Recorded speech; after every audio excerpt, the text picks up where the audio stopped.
ਵਾਹਿਗੁਰੂ ਜੀ ਕਾ ਖਾਲਸਾ ਵਾਹਿਗੁਰੂ ਜੀ ਕੀ ਫਤਿਹ। ਮੈਂ ਤੁਹਾਡੀ ਹੋਸਟ ਨੀਲਮ ਕੌਰ ਤੇ ਮੈਂ ਟੀਵੀ 84 ਦੇ ਸਾਰੇ ਦਰਸ਼ਕਾਂ ਤੇ ਸਰੋਤਿਆਂ ਦਾ ਦਿਲੀ ਸਵਾਗਤ ਕਰਦੀ ਹਾਂ ਪ੍ਰੋਗਰਾਮ ਸੱਚੋ ਸੱਚ ਵਿੱਚ। ਜਿਹੜੇ ਇਸ ਪ੍ਰੋਗਰਾਮ ਨੂੰ ਦੁਨੀਆ ਭਰ ਵਿੱਚ ਬੈਠ ਕੇ ਦੇਖਦੇ ਸੁਣ ਰਹੇ ਨੇ, ਹੱਕ ਸੱਚ ਦੀ ਆਵਾਜ਼ ਨੂੰ ਬੁਲੰਦ ਕਰਨ ਵਾਲੇ ਡਾਕਟਰ ਅਮਰਜੀਤ ਸਿੰਘ ਜੀ ਰੋਜ਼ਾਨਾ ਦੀ ਤਰ੍ਹਾਂ ਸਟੂਡੀਓ ਵਿੱਚ ਮੇਰੇ ਨਾਲ ਮੌਜੂਦ ਹਨ। ਆਓ ਨਾਲ ਮਿਲ ਕੇ ਪ੍ਰੋਗਰਾਮ ਦੀ ਸ਼ੁਰੂਆਤ ਕਰਦੇ ਹਾਂ।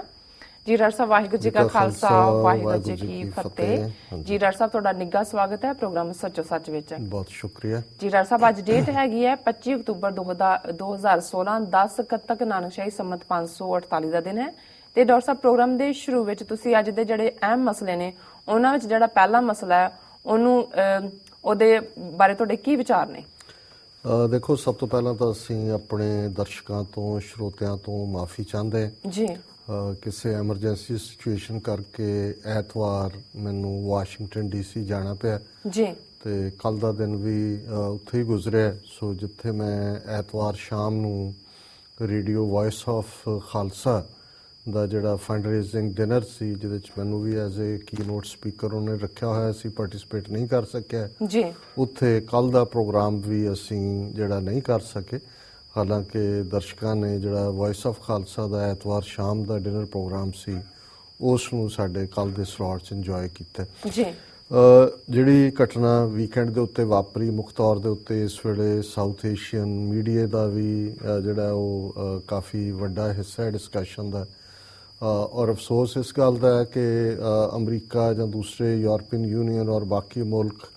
ਜਿਹੜੇ ਯੂਰਪ ਦੇ ਜਦੋਂ ਕੁਝ ਭਾਰਤ ਦੇ ਵਿੱਚ ਵਾਪਰਦਾ ਹੈ, ਉਹ ਭਾਵੇਂ ਉਹਨਾਂ ਦੀਆਂ ਆਪਣੀਆਂ ਏਜੰਸੀਆਂ ਦਾ ਕੰਮ ਹੋਏ ਜੀ ਤੇ ਫੌਰਨ ਉਸ ਦੀ ਕੰਡੈਮਨੇਸ਼ਨ ਆ ਜਾਂਦੀ ਹੈ, ਖੰਡਨ ਆ ਜਾਂਦਾ ਹੈ, ਦਹਿਸ਼ਤਗਰਦੀ ਦੇ ਖਿਲਾਫ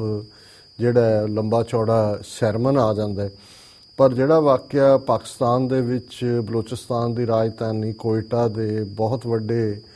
ਜਿਹੜਾ ਕੰਪਲੈਕਸ ਦੇ ਵਿੱਚ, ਜਿੱਥੇ 18 ਤੋਂ 20 ਸਾਲ ਦੇ ਲਗਭਗ ਜਿਹੜੇ ਟ੍ਰੇਨਿੰਗ ਪੁਲਿਸ ਦੇ ਵਿੱਚ ਜਿਹੜੇ ਟ੍ਰੇਨਿੰਗ ਦੇ ਲਈ ਆਉਂਦੇ ਨੇ ਭਰਤੀ ਹੋਏ ਯੰਗ ਮੈਨ, ਜਿਨ੍ਹਾਂ ਦਾ ਮਕਸਦ ਹੀ ਅਲਟੀਮੇਟਲੀ ਉੱਥੇ ਉਸ ਖਿੱਤੇ ਦੇ ਵਿੱਚ ਸਿਕਿਉਰਿਟੀ ਪ੍ਰੋਵਾਈਡ ਕਰਨਾ,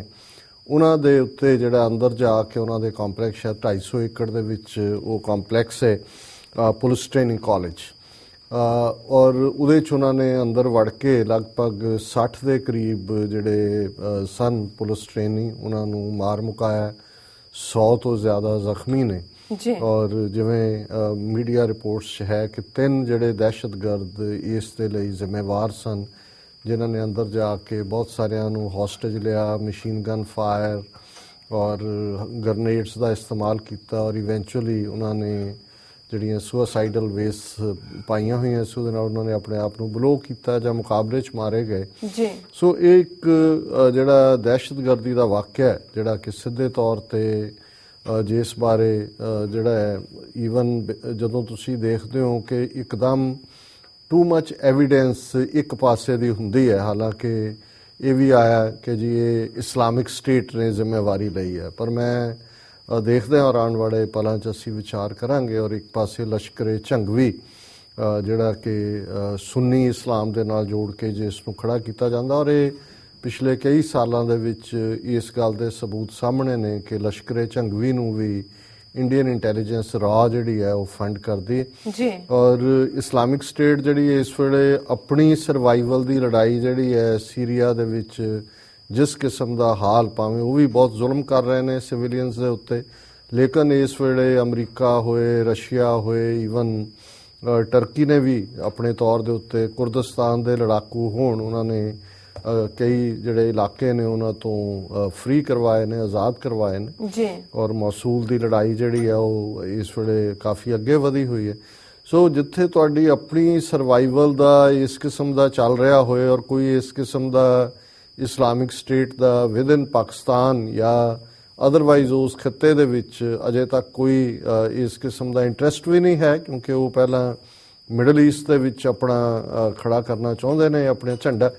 ਸੋ ਕੁੱਲ ਮਿਲਾ ਕੇ ਜਿਹੜੇ ਸਬੂਤ ਇਨੀਸ਼ੀਅਲੀ ਇਹ ਸਾਰੇ ਤੇ ਆਉਂਦੇ ਨੇ, ਔਰ ਇਸ ਦੀ ਜਦੋਂ ਤੁਸੀਂ ਦੇਖਦੇ ਹੋ ਕਈ ਵਾਰ ਇਹ ਗੱਲ ਜਦੋਂ ਅਸੀਂ ਇੱਕ ਵਾਰ ਇਹ ਗੱਲ ਕਹੀ, ਇੱਕ ਗਾਇਕ ਹੀ ਸੀ ਔਰ ਜੂਨ 84 ਤੇ ਅਟੈਕ ਹੋਇਆ ਤੇ ਉਹ ਉਹਨਾਂ ਦਿਨਾਂ 'ਚ ਟੋਰਾਂਟੋ ਆਇਆ ਹੋਇਆ ਸੀ, ਕਿਉਂਕਿ ਉੱਥੋਂ ਦੇ ਕਾਮਰੇਡਾਂ ਨੇ ਇੱਕ ਰੱਖਿਆ ਹੋਇਆ ਸੀ ਫੰਕਸ਼ਨ ਜਿਹਦੇ 'ਚ ਉਹ ਐਜ਼ ਏ ਪ੍ਰਾਈਮ ਸਿੰਗਰ ਸੀ। ਹਾਲਾਂ ਉਹ ਭੇਟਾ ਗਾਣ ਵਾਲਾ ਤੇ ਇਸ ਕਿਸਮ ਦਾ ਹੀ ਬੰਦਾ ਸੀ, ਲੇਕਿਨ ਜਦੋਂ ਉਹ ਸਟੇਜ ਦੇ ਉੱਤੇ ਚੜ੍ਹਿਆ ਜੀ ਔਰ ਇਹ 3 ਜੂਨ 4 ਜੂਨ 1984 ਦੀ ਗੱਲ ਹੈ, ਔਰ ਉਹਨੇ ਕਿਹਾ ਜੀ ਦੇਖੋ ਮੈਂ ਸਾਡੇ ਗੁਆਂਢ 'ਚ ਕਿਸੇ ਦੀ ਮੌਤ ਹੋ ਗਈ ਜੀ ਤੇ ਮੈਂ ਉੱਚੀ ਰੇਡੀਓ ਤੇ ਗਾਣੇ ਲਾਏ ਹੋਏ ਸੀ ਤੇ ਮੇਰੀ ਮਾਂ ਜਿਹੜੀ ਬਾਹਰੋਂ ਆਈ ਤੇ ਉਹਨੇ ਆ ਕੇ ਮੈਨੂੰ ਝਿੜਕਿਆ ਤੇ ਰੇਡੀਓ ਬੰਦ ਕਰ ਦਿੱਤਾ। ਉਹਨੇ ਕਿਹਾ ਕਿ ਭਾਈ ਜਦੋਂ ਗੁਆਂਢ ਦੇ ਵਿੱਚ ਅਫਸੋਸ ਹੋਏ ਉਦੋਂ ਉਹਦਾ ਹਿੱਸਾ ਬਣੀਦਾ, ਉਹਨਾਂ ਨੂੰ ਇਹ ਨਹੀਂ ਪ੍ਰਭਾਵ ਦੇਈਦਾ ਕਿ ਸਾਨੂੰ ਕੋਈ ਪਰਵਾਹ ਨਹੀਂ ਹੈ। ਮੈਂ ਸਮਝਦਾ ਹਾਂ ਵੀ ਬੇਸ਼ੱਕ ਇਸ ਵੇਲੇ ਜੋ ਇੰਡੀਆ ਪਾਕਿਸਤਾਨ ਦਾ ਚੱਲ ਰਿਹਾ ਔਰ ਉਹਦੇ ਵਿੱਚ ਬਹੁਤ ਕੁਝ ਇੰਡੀਅਨ ਏਜੰਸੀਆਂ ਦਾ ਹੀ ਆਪਣਾ ਖੜਾ ਕੀਤਾ ਹੋਇਆ, ਕਿਉਂਕਿ 4-5 ਸੂਬਿਆਂ ਦੀਆਂ ਚੋਣਾਂ ਉਹਨਾਂ ਦੇ ਸਾਹਮਣੇ ਨੇ ਔਰ ਜਿਸ ਕਿਸਮ ਦਾ ਉਹਨਾਂ ਨੇ ਮਾਹੌਲ ਇਸ ਵੇਲੇ ਉਹ ਯੂਨੀਫਾਰਮ ਸਿਵਲ ਕੋਡ ਨੂੰ ਲੈ ਕੇ ਹੋਏ ਔਰ ਸੁਪਰੀਮ ਕੋਰਟ ਦੇ ਡਿਸੀਜਨ ਹਿੰਦੂਤਵਾ ਦੇ ਉੱਤੇ ਜਿਹਦਾ ਅਸੀਂ ਜ਼ਿਕਰ ਕਰਾਂਗੇ, ਇਸ ਸਾਰੇ ਮਾਹੌਲ ਦੇ ਵਿੱਚ ਇੱਕ ਪਾਸੇ ਤਾਂ ਉਹਨਾਂ ਨੇ ਉੜੀ ਦਾ ਉਸ ਤੋਂ ਪਹਿਲਾਂ ਦੀਨਾਨਗਰ ਪਠਾਨਕੋਟ ਦੀ ਡਰਾਮੇਬਾਜ਼ੀ ਕੀਤੀ ਜੀ ਔਰ ਦੋਵੇਂ ਪਾਸੇ ਪਾਕਿਸਤਾਨ ਦੇ ਜਿਹੜੇ ਉੱਤੇ ਭਾਵੇਂ ਉਹ ਜੰਮੂ ਕਸ਼ਮੀਰ ਬਾਰਡਰ ਹੈ ਜਾਂ ਇੱਧਰ ਇਹਨਾਂ ਦੇ ਪੰਜਾਬ ਸਰਕਾਰ ਨੇ ਜਾਂ ਕਿਨੇ ਬਾਰਡਰ ਇਲਾਕੇ ਵੀ ਖਾਲੀ ਕਰਾ ਰਹੇ, ਇੱਕ ਦਹਿਸ਼ਤ ਦਾ ਮਾਹੌਲ ਸਿਰਜਿਆ ਗਿਆ। ਹੁਣ ਇੱਕ ਪਾਸੇ ਤਾਂ ਅਨਪ੍ਰੋਵੋਕਡ ਫਾਇਰਿੰਗ ਦੋਨੋਂ ਪਾਸੇ ਚੱਲ ਰਹੀ ਹੈ ਬਾਰਡਰ ਦੇ, ਕਿਉਂਕਿ ਇੰਡੀਆ ਜਿਸ ਤਰੀਕੇ ਨਾਲ ਉਹ ਸੋ ਕਾਲਡ ਸਰਜੀਕਲ ਸਟ੍ਰਾਈਕਸ ਨੂੰ ਵੇਚ ਰਹੇ ਨੇ ਔਰ ਈਵਨ ਹੁਣ ਤਾਂ ਉਹ ਫੌਜ ਦੇ ਹਵਾਲੇ ਦੇ ਨਾਲ ਕਿਵੇਂ ਫੌਜ ਨੂੰ ਪੋਲੀਟੀਸਾਈਜ਼ ਕੀਤਾ ਜਾ ਰਿਹਾ ਕਿ ਵੀ ਉਹਨੇ ਜਿਹੜਾ ਸ਼ਿਵ ਸੈਨਾ ਦਾ ਉਹਦਾ ਭਤੀਜਾ ਬਾਲ ਠਾਕਰੇ ਦਾ ਨਵ ਨਿਰਮਾਣ ਸੈਨਾ ਦਾ ਰਾਜ ਠਾਕਰੇ ਜੀ ਉਹਨੇ ਜਿਹੜੀ ਫਿਲਮ ਜਿਹਦੇ ਵਿੱਚ ਪਾਕਿਸਤਾਨੀ ਐਕਟਰਸ ਨੇ ਕੰਮ ਕੀਤਾ ਸੀ ਉਹਦੇ ਤੇ ਪਾਬੰਦੀ ਲਾਈ ਹੋਈ ਸੀ ਉਹਨੇ ਜਿਹੜਾ ਉਹਦੇ ਭਤੀਜੇ ਦੀ ਸ਼ਿਵ ਸੈਨਾ ਨੇ, ਔਰ ਹੁਣ ਪਿਛਲੇ ਦਿਨਾਂ 'ਚ ਉਹਨਾਂ ਨੇ ਕਿਹਾ ਜੀ ਠੀਕ ਹੈ ਅਸੀਂ ਡੀਲ ਬਣਾ ਲਈ ਹੈ ਕਰਨ ਜੌਹਰ ਜਾਂ ਜੋ ਵੀ ਉਹਨੂੰ ਬਣਾਉਣ ਵਾਲਾ ਉਹਦੇ ਨਾਲ ਕਿ ਜੀ ਤੁਸੀਂ ਆਹ ਕਰੋਗੇ ਫਿਊਚਰ 'ਚ ਕੋਈ ਪਾਕਿਸਤਾਨੀ ਐਕਟਰ ਨਹੀਂ ਆਏਗਾ ਔਰ 5 ਕਰੋੜ ਰੁਪਈਆ ਫੌਜ ਦੇ ਡਿਫੈਂਸ ਫੰਡ 'ਚ ਜਮ੍ਹਾਂ ਕਰਾਓ ਜੀ। ਔਰ ਉਹ ਮੰਨ ਗਏ। ਹਾਲਾਂ ਬਾਅਦ 'ਚ ਜਦੋਂ ਫੌਜ ਨੇ ਜਾਂ ਦੂਜੇ ਦੇਖਿਆ ਉਹਨਾਂ ਨੇ ਕਿਹਾ ਕਿ ਜੀ ਨਹੀਂ ਅਸੀਂ ਕੋਈ ਵਲੰਟੀਅਰ ਡੋਨੇਸ਼ਨ ਚਾਹੁੰਦੇ ਹਾਂ, ਦੂਜਾ ਨਹੀਂ ਚਾਹੁੰਦੇ। ਪਰ ਇੱਕ ਗੱਲ ਜ਼ਾਹਰ ਹੈ ਕਿ ਫੌਜ ਜਿਹੜੀ ਹੈ ਉਹ ਹੁਣ ਇੱਧਰ ਪਾਰੇਕਰ ਦੀਆਂ ਬਿਆਨਬਾਜ਼ੀਆਂ ਹੋਣ, ਮੋਦੀ ਦੀਆਂ ਹੋਣ, ਉਹ ਹਿੰਦੂ ਤਵੀਆਂ ਦੀ ਐਕਸਟੈਂਸ਼ਨ ਹੀ ਬਣ ਗਈ ਹੈ ਕਿ ਜੇ ਈਵਨ ਸ਼ਿਵ ਸੈਨਾ ਦਾ, ਔਰ ਕਈ ਵਾਰੀ ਹੈਰਾਨੀ ਹੁੰਦੀ ਹੈ ਵੀ ਜਿਹੜੀ ਹਕੂਮਤ ਜਦੋਂ ਸੰਤ ਪਿੰਡਰਾਂ ਵਾਲਿਆਂ ਦੀ ਗੱਲ ਸੀ ਔਰ ਇਹੀ ਮੀਡੀਆ ਔਰ ਇਹੀ ਰੌਲਾ ਪਾਉਂਦੇ ਸੀ ਜੀ ਇੱਕ ਦੇਸ਼ ਦੋ ਕਾਨੂੰਨ ਕਿਵੇਂ ਹੋ ਸਕਦੇ ਨੇ, ਇੱਕ ਪੰਜਾਬ ਦੇ ਵਿੱਚ ਇੱਕ ਕਾਨੂੰਨ ਉੱਥੋਂ ਚੱਲਦਾ ਹੈ ਗੁਰੂ ਨਾਨਕ ਨਿਵਾਸ ਤੋਂ ਜਿਹੜਾ ਸੰਤ ਪਿੰਡਰਾਂ ਵਾਲਿਆਂ ਦਾ ਡਿਕਟੇਟ ਹੁੰਦਾ, ਦੂਜਾ ਸਰਕਾਰ ਦਾ ਕਾਨੂੰਨ ਹੈ। ਹੁਣ ਇਹ ਜਿਹੜੇ ਸ਼ਿਵ ਸੈਨਾ ਦੇ ਨਾਂ ਥੱਲੇ ਜਿਸ ਕਿਸਮ ਦੀ ਬਲੈਕਮੇਲਿੰਗ, ਲੇਕਿਨ ਉਧਰ ਨੂੰ ਨਾ ਕੋਈ ਮੀਡੀਆ ਮੂੰਹ ਕਰਦਾ ਹੈ ਨਾ ਹੀ ਕੋਈ ਹਕੂਮਤ ਕਰਦੀ ਹੈ। ਹੁਣ ਦੂਸਰੇ ਪਾਸੇ ਜਿਹੜਾ ਮਾਹੌਲ ਸਿਰਜਿਆ ਹੋਇਆ ਇਹਨਾਂ ਨੇ ਖੁਦ ਹੀ ਇੱਕ ਵਾਰਲਾਈਕ ਸਿਚੁਏਸ਼ਨ ਕ੍ਰੀਏਟ ਕੀਤੀ ਹੋਈ ਹੈ ਔਰ ਬਜਾਏ ਇਸ ਦੇ, ਹਾਲਾਂਕਿ ਬਲੋਚਿਸਤਾਨ ਦੇ ਚੀਫ ਮਿਨਿਸਟਰ ਨੇ ਕਿਹਾ ਕਿ ਜੀ ਇਹ ਜਿਹੜੇ ਅਫਗਾਨਿਸਤਾਨ ਦੇ ਵਿੱਚ ਜਿਹੜੇ ਇਹਨਾਂ ਦੇ ਰॉ ਦੇ ਅੱਡੇ ਨੇ ਉਹਨਾਂ ਦੇ ਜਿਹੜੇ ਜਿਨ੍ਹਾਂ ਨੇ ਇਹ ਅਟੈਕ ਕੀਤਾ ਉਹਨਾਂ ਦੇ ਹੈਂਡਲਰ ਅਫਗਾਨਿਸਤਾਨ 'ਚ ਨੇ, ਉਹਨਾਂ ਨਾਲ ਫੋਨ ਕਨਵਰਸੇਸ਼ਨ ਜਿਹੜੀ ਹੈ ਉਹ ਜਿਹੜੀ ਹੈ ਇੰਟਰਪਟ ਉਹਨਾਂ ਨੇ ਜਿਹੜੀ ਹੈ ਟੈਪ ਕੀਤੀ ਹੈ ਔਰ ਉਹਨਾਂ ਦੇ ਕੋਲ ਸਬੂਤ ਨੇ ਜਾਂ ਦੂਜੇ। ਪਰ ਮੈਨੂੰ ਹੈਰਾਨੀ ਇਸ ਗੱਲ ਦੀ ਹੈ ਕਿ ਇੱਧਰ ਇੰਡੀਅਨ ਏਜੰਸੀਜ਼ ਜਾਂ ਇੰਡੀਅਨ ਮੀਡੀਆ ਜਾਂ ਇੰਡੀਅਨ ਗਵਰਨਮੈਂਟ ਜਿਹੜੇ ਵਾਕਿਆ ਇਹਨਾਂ ਦੇ ਆਪਣੇ ਕੀਤੇ ਹੋਏ ਨੇ ਉਹਨਾਂ ਦੇ ਉੱਤੇ ਹਾਲ ਪਾਰਿਆ ਪਾਈ ਹੁੰਦੀ ਹੈ, ਪਰ ਦੂਸਰੇ ਪਾਸੇ ਔਰ ਇਹਦੇ 'ਚ ਕੋਈ ਸ਼ੱਕ ਨਹੀਂ ਹੈ ਕਿ ਵੀ ਜਿੱਥੇ ਰੀਅਲ ਦਹਿਸ਼ਤਗਰਦੀ ਦੇ ਨਾਂ ਥੱਲੇ ਅਮਰੀਕਾ ਪਾਕਿਸਤਾਨ ਨੂੰ ਕਹਿੰਦਾ ਸੀ ਡੂ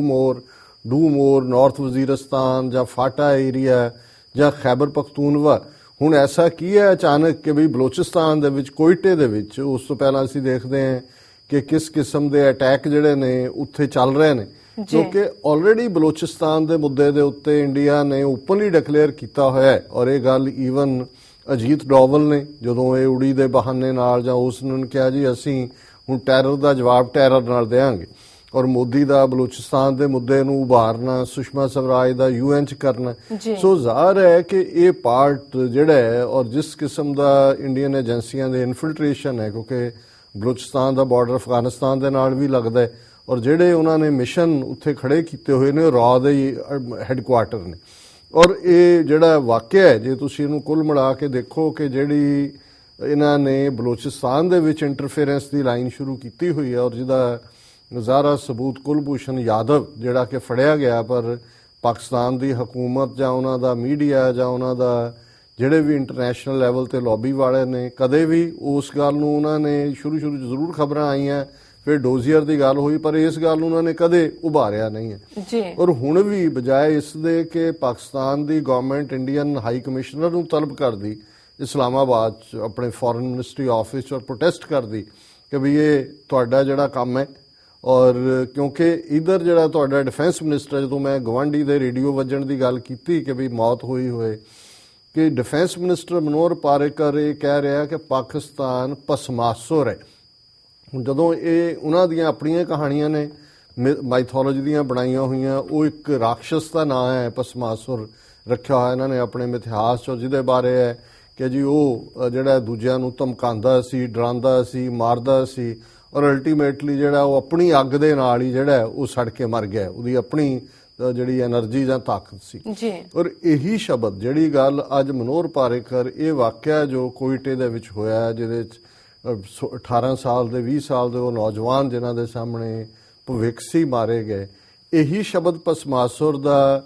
ਅਡਵਾਨੀ ਨੇ ਆਪਣੀ ਕਿਤਾਬ ਦੇ ਵਿੱਚ ਮਾਈ ਕੰਟਰੀ ਕਿ ਪਤਾ ਨਹੀਂ ਕੀ ਹੈ, ਉਹਦੇ 'ਚ ਸੰਤ ਪਿੰਡਰਾਂ ਵਾਲਿਆਂ ਦੇ ਲਈ ਇਸਤੇਮਾਲ ਕੀਤਾ ਸੀ ਕਿ ਵੀ ਉਹ ਪਸਮਾਸੁਰ ਸੀ। ਸੋ ਜ਼ਾਹਰ ਹੈ ਕਿ ਜਿਹੜੀ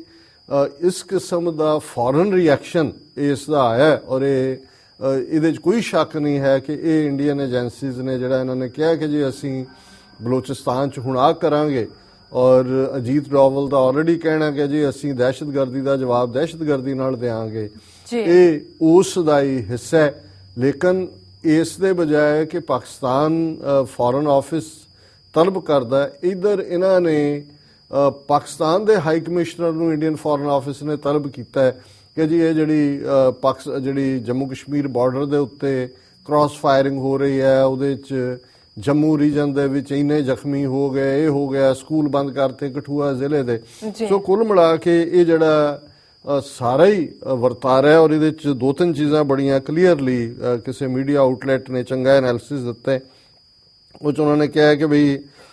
the massive attack comes after Indians threats of we will attack at the time and place of our choosing, ਕਿ ਬਈ ਉਹਨਾਂ ਨੇ ਕਿਹਾ ਸੀ ਕਿ ਜੀ ਅਸੀਂ ਹੁਣ ਆਪਣੀ ਮਰਜ਼ੀ ਨਾਲ ਜਿਹੜਾ ਹੈ ਔਰ ਆਪਣੀ ਮਰਜ਼ੀ ਦੀ ਥਾਂ ਤੇ ਚੁਣਾਂਗੇ। ਸੋ ਉਹਨਾਂ ਨੇ ਕਿਹਾ ਜੀ ਇਸੇ ਦਾ ਹੀ ਹਿੱਸਾ ਹੈ। ਉਸ ਤੋਂ ਪਹਿਲਾਂ ਅਸੀਂ ਦੇਖਦੇ ਹਾਂ ਕਿ ਕਿਵੇਂ ਇੱਕ ਹਸਪੀਟਲ 'ਚ ਪਹਿਲਾਂ ਲਾਇਰ ਨੂੰ ਮਾਰਿਆ, ਫਿਰ ਉਹ ਜਿਹੜਾ ਉਹ ਜਿੱਥੇ ਗਏ ਅਫਸੋਸ ਕਰਨ ਉੱਥੇ ਕਿੰਨੇ ਲਾਇਰ ਮਾਰ ਦਿੱਤੇ। ਔਰ ਇਹ ਜਿਹੜੀ ਪਾਕਿਸਤਾਨ ਦੇ ਗਲ 'ਚ ਇਹਨਾਂ ਪੱਛਮੀ ਤਾਕਤਾਂ ਨੇ ਜਨਰਲ ਔਰ ਅਮਰੀਕਾ ਨੇ ਇਨ ਪਾਰਟਿਕੂਲਰ ਇਹ ਲੜਾਈ ਪਾਈ, ਉਸ ਦਾ ਨਤੀਜਾ ਵੀ 60,000 ਤੋਂ ਜ਼ਿਆਦਾ ਜਿਹੜੀਆਂ ਮੌਤਾਂ ਨੇ ਉਹਨਾਂ ਦੇ ਸਿਕਿਉਰਿਟੀ ਮੈਨ ਔਰ ਉਹਨਾਂ ਦੇ ਜਿਹੜੇ ਸਿਵਿਲੀਅਨ ਨੇ ਇਸ ਲੜਾਈ ਦੇ ਵਿੱਚ ਮਾਰੇ ਜਾ ਚੁੱਕੇ ਨੇ। ਔਰ ਜਿਹੜੀ ਇਹਦੀ ਮਨੋਹਰ ਪਾਰੇਕਰ ਦੀ ਸਟੇਟਮੈਂਟ ਹੈ, ਉਹਦੇ 'ਚ ਉਹ ਕਹਿੰਦਾ ਕਿ non state actors should not be supported by any country. That is the crux of our security doctrine. Sometimes it can bounce on you also. I think this is the one such event. ਹੁਣ ਇਹਨੂੰ justify ਕਰਨ ਲਈ ਉਹਨਾਂ ਨੇ ਕਿਹਾ ਜੀ ਇਹਨਾਂ ਨੇ ਨਾਨ ਸਟੇਟ ਐਕਟਰ ਖੜੇ ਕੀਤੇ ਹੋਏ ਨੇ ਪਾਕਿਸਤਾਨ 'ਚ, ਔਰ ਇਹ ਜਿਹੜਾ ਪਾਰਟ ਹੈ ਇਹਨਾਂ ਦੇ ਉੱਤੇ ਬੂਮਰੈਂਗ ਕੀਤਾ ਹੈ ਕਿਉਂਕਿ ਇਹਨਾਂ ਦੀ ਆਪਣੀ ਕ੍ਰੀਏਸ਼ਨ ਹੈ। ਲੇਕਿਨ ਬੜੀ ਕਲੈਰਿਟੀ ਦੇ ਨਾਲ ਜਿਹੜੇ ਉਹਨਾਂ ਦਾ ਬਲੋਚਿਸਤਾਨ ਦਾ ਹੋਮ ਮਿਨਿਸਟਰ ਵੀ ਹੈ ਔਰ ਇੰਸਪੈਕਟਰ ਜਨਰਲ ਉਹਨਾਂ ਦੇ FC ਮੇਜਰ ਜਨਰਲ ਸ਼ੇਰ ਅਫਗਾਨ ਖਾਨ ਨੇ ਜਿਹੜਾ ਉਹ ਪ੍ਰੈਸ ਨੂੰ ਕਿਹਾ ਕਿ attackers acted on directions from Afghanistan and the initial investigation suggests that terrorists were affiliated with Lashkar-e-Jhangvi al-Alami, a terror group known to be supported by RAW. ਹੁਣ ਜੇ ਬਰੀਫਿੰਗ ਤੁਸੀਂ ਪ੍ਰੈਸ ਨੂੰ ਕਰ ਰਹੇ ਹੋ ਔਰ ਇਹੀ ਗੱਲ ਬਲੋਚਿਸਤਾਨ ਦੇ ਚੀਫ ਮਿਨਿਸਟਰ ਸਨਾਉਲਾ ਜੌਹਰੀ ਨੇ ਵੀ ਕਹੀ, ਉਹਨਾਂ ਨੇ ਇੱਕ TV ਚੈਨਲ ਨਾਲ ਗੱਲ ਕਰਦਿਆਂ ਕਿਹਾ ਕਿ ਜਿਹੜਾ government had received intelligence reports a couple of days ago of the presence of militants who had entered Quetta to carry out subversive activities, ਕਿ ਉੱਥੋਂ ਆਏ ਨੇ ਜੀ। ਔਰ ਉਹਨਾਂ ਨੇ ਫਿਰ ਇਹ ਕਿਹਾ ਕਿ he also said that Indian intelligence agency RAW was behind terrorist attack in Balochistan. After the recent Uri attack in India, hawks in Indian establishment threatened Pakistan with a terror attack in response to Uri at the time and place of their choosing. ਔਰ ਹੁਣ ਜੇ ਬਲੋਚਿਸਤਾਨ ਦਾ chief minister ਇਹ ਗੱਲ ਕਹਿ ਰਿਹਾ ਔਰ India today ਦੀ report ਹੈ ਇਸ ਤੋਂ ਪਹਿਲਾਂ ਆਈ ਸੀ ਕਿ ਇਹ technical support division TDS was raised by Indian Army specifically to carry out covert operations. Covert ਹੁੰਦਾ ਹੈ ਇਹ ਜਿਹੜੇ ਅੰਡਰਗਰਾਉਂਡ ਗੈਂਗਾਂ ਰਾਹੀਂ, ਓਵਰਟ ਹੁੰਦਾ ਜਿਹੜਾ ਬਾਹਰ covert operations. TDS missions mainly related to financing of bombings and secessionist movements in the neighboring states through pouring of several crores of rupees. So ਇਹਦੇ 'ਚ ਕੋਈ ਸ਼ੱਕ ਨਹੀਂ ਹੈ ਜੇ ਤੁਸੀਂ ਇਸ ਸਾਰੇ ਦੀ ਟਾਈਮਿੰਗ, ਇਹਨਾਂ ਦਾ ਰਿਐਕਸ਼ਨ ਡਿਫੈਂਸ ਮਿਨਿਸਟਰ ਤੋਂ ਲੈ ਕੇ ਔਰ ਇਹਨਾਂ ਦੇ ਮੀਡੀਆ ਤੱਕ, ਔਰ ਕਈਆਂ ਦਾ ਮੀਡੀਆ ਦਾ ਇਹ ਕਹਿਣਾ ਕਿ Pakistan has gotten the taste of its on medicine, ਕਿ ਜੀ ਇਹਨਾਂ ਨੂੰ ਆਪਣੀ ਜਿਹੜੀ ਦਵਾਈ ਹੈ ਉਹਦਾ ਹੀ ਸਵਾਦ ਖਾਣ ਨੂੰ ਮਿਲਿਆ। ਪਰ ਹੈਰਾਨੀ ਅਗੇਨ ਮੈਂ ਸਮਝਦਾ ਵੀ ਅਸੀਂ ਜਿਵੇਂ ਹਮੇਸ਼ਾ ਹੁੰਦਾ ਹੈ ਵੀ ਅਸੀਂ ਪਾਕਿਸਤਾਨ ਦੇ ਹਮਦਰਦ ਹੈ, ਦੋਸਤ ਹੈ, ਕਿਉਂਕਿ ਅਸੀਂ ਸਮਝਦੇ ਹਾਂ ਵੀ ਖਾਲਿਸਤਾਨ ਦਾ ਹਮਸਾਇਆ ਮੁਲਕ ਹੋਣਾ ਹੈ ਪਾਕਿਸਤਾਨ ਨੇ, ਔਰ ਜ਼ਾਹਰਾ ਤੌਰ 'ਤੇ ਜੇ ਪਾਕਿਸਤਾਨ ਮਜ਼ਬੂਤ ਹੋਏਗਾ, ਸਟੇਬਲ ਹੋਏਗਾ ਔਰ ਇਕਨੋਮਿਕਲੀ ਪ੍ਰੋਸਪਰਸ ਹੋਏਗਾ ਤੇ ਉਸ ਦੇ ਨਾਲ ਈਵਨ ਜਿਹੜੇ 170 ਮਿਲੀਅਨ ਤੋਂ ਜ਼ਿਆਦਾ ਮੁਸਲਮਾਨ ਭਾਰਤ ਦੇ ਨਕਸ਼ੇ ਦੀ ਕੈਦ 'ਚ ਨੇ ਜੀ, ਉਹ ਵੀ ਜਿਹੜੇ ਨੇ ਮਹਿਸੂਸ ਕਰਦੇ ਨੇ, ਉਹਨਾਂ ਦੇ ਹੱਕਾਂ ਦਾ ਵੀ ਕੋਈ ਹੋਏਗਾ। ਔਰ ਜ਼ਾਹਰ ਹੈ ਕਿ ਖਾਲਿਸਤਾਨ ਦੇ ਗਵਾਂਢੀ ਨੇਸ਼ਨ ਹੋਣ ਦੇ ਨਾਤੇ ਜਿਹੜਾ ਸਾਡਾ ਇੰਟਰਸਟ ਹੈ ਕਿ ਵੀ, ਔਰ ਇਸ ਲਈ ਜਿਹੜੀ ਗੱਲ ਕਹੀ ਉਹਨਾਂ ਦੇ ਆਪਣੇ ਐਨਾਲਿਸਟ ਆਪਣੀ ਹਕੂਮਤ ਕਹਿਣ ਤੋਂ ਜੱਕਦੀ ਹੈ, ਸਾਨੂੰ ਕੋਈ ਝਿਜਕ ਨਹੀਂ ਹੈ ਕਿਉਂਕਿ ਅਸੀਂ ਮੋਰ ਕਲੋਜ਼ਲੀ ਇਹਨਾਂ ਨੂੰ ਦੇਖਿਆ ਜੀ। 5 ਸਦੀਆਂ ਦਾ ਸਾਡਾ ਇਹਨਾਂ ਦੇ ਨਾਲ ਜਿਹੜਾ ਇੱਕ ਉਸ ਕਿਸਮ ਦਾ ਨਾਤਾ ਜਿਹਦੇ 'ਚ ਕਿ ਇਹਨਾਂ ਨੇ ਕਿਸੇ ਨਾ ਕਿਸੇ ਢੰਗ ਦੇ ਨਾਲ ਸਾਨੂੰ ਕਦੇ ਖੜਕਧਾਰੀ ਬਾਜ਼ੂ ਬਣਾ ਕੇ ਕਦੇ ਹੋਰ ਵਰਤਿਆ, ਲੇਕਿਨ ਹੁਣ ਅਸੀਂ ਇਹਨਾਂ ਤੋਂ ਬਾਖਬਰ ਹੈ। ਇਸ ਲਈ ਅਸੀਂ ਇਹਨਾਂ ਦਾ ਮੋਡਸ ਆਪਰੈਂਡੀ, ਕੰਮ ਕਰਨ ਦੇ ਢੰਗ ਅੰਦਾਜ਼ ਔਰ ਇਹਨਾਂ ਦੀ ਜਿਹੜੀ ਕਨਵੋਲਿਊਟਡ ਮਾਈਂਡ ਸੈਟ ਹੈ, ਕਨਵੋਲਿਊਟਡ ਹੁੰਦਾ ਜਿਵੇਂ ਤੁਸੀਂ ਪਿਆਜ਼ ਛਿਲਦੇ ਹੋ ਤੇ ਇੱਕ ਤਹਿ ਦੇ ਥੱਲੇ ਇੱਕ ਲੇਅਰ ਦੇ ਥੱਲੇ ਦੂਜੀ ਹੁੰਦੀ ਹੈ, ਇਹ ਕਨਵੋਲਿਊਟਡ ਮਾਈਂਡ ਜਿਹੜਾ ਬਿਲਕੁਲ ਇਹ ਕਹਿਣਗੇ ਹੋਰ ਤੇ ਕਰਨਗੇ ਹੋਰ, ਇਹ ਮੂੰਹ ਮੇ ਰਾਮ ਰਾਮ ਬਗਲ ਮੇ ਛੁਰੀ। ਔਰ ਮੈਨੂੰ ਕੋਈ ਸ਼ੱਕ ਨਹੀਂ ਹੈ ਕਿ ਇਹਨਾਂ ਨੇ ਪਾਕਿਸਤਾਨ ਨੂੰ ਡੀਸਟੈਬਲਾਈਜ਼ ਕਰਨ ਲਈ ਇਨ ਜਨਰਲ ਔਰ ਪਾਰਟਿਕੂਲਰਲੀ ਹੁਣ ਇਹਨਾਂ ਦਾ ਫੋਕਸ ਬਲੋਚਿਸਤਾਨ 'ਚ ਹੈ, ਔਰ ਜਿਹੜੇ ਬਲੋਚ ਇਹਨਾਂ ਨੇ ਰੈਂਟਾ ਬਲੋਚ ਲਿਆ ਕੇ ਬਿਠਾਏ ਨੇ, ਕੋਈ ਕੈਨੇਡਾ 'ਚੋਂ ਆ ਗਈ ਬੀਬੀ, ਕੋਈ ਹੋਰ ਆ ਗਿਆ, ਉਹਨਾਂ ਨੂੰ ਵੀ ਦੱਸ ਰਹੇ ਨੇ ਦੇਖੋ ਜੀ ਅਸੀਂ ਪਾਕਿਸਤਾਨ ਦਾ ਜਿਹੜਾ ਹੈ ਉਹ ਜੀਣਾ ਹਰਾਮ ਕਰ ਦਿੱਤਾ। ਔਰ ਕੋਇਟੇ ਨੂੰ, ਔਰ ਜਿਵੇਂ ਅਸੀਂ ਅੱਗੇ ਕਿਹਾ ਸੀ ਕਿ ਜਿਹੜਾ ਇਕਨੋਮਿਕਲ ਕੋਰੀਡੋਰ ਹੈ ਜੀ, ਜਿਹੜਾ ਚਾਈਨਾ ਪਾਕਿਸਤਾਨ ਗਵਾਦਰ ਪੋਰਟ, ਇਸ ਸਾਰੇ ਨੂੰ ਜਿਹੜਾ ਰੋਕਣ ਦੇ ਲਈ ਵੀ ਇਹ ਜਿਹੜਾ ਸਾਰਾ ਕੁਝ ਚੱਲ ਰਿਹਾ। ਸੋ ਇਹ ਸਾਡਾ ਪਹਿਲਾ ਇਸ਼ੂ ਹੈ ਜੀ। ਡਾਕਟਰ ਸਾਹਿਬ ਤੁਹਾਡਾ ਬਹੁਤ ਬਹੁਤ ਸ਼ੁਕਰੀਆ। ਇੱਥੇ ਲੈਣੇ ਆ ਬ੍ਰੇਕ। ਵਿਊਅਰਸ, ਵਿਚਾਰਾਂ ਦਾ ਸਿਲਸਿਲਾ ਇਸ ਤਰ੍ਹਾਂ ਚੱਲਦਾ ਰਹੇਗਾ। ਮਿਲਦੇ ਹਾਂ ਆਫਟਰ ਦਿਸ ਸ਼ਾਰਟ ਬ੍ਰੇਕ।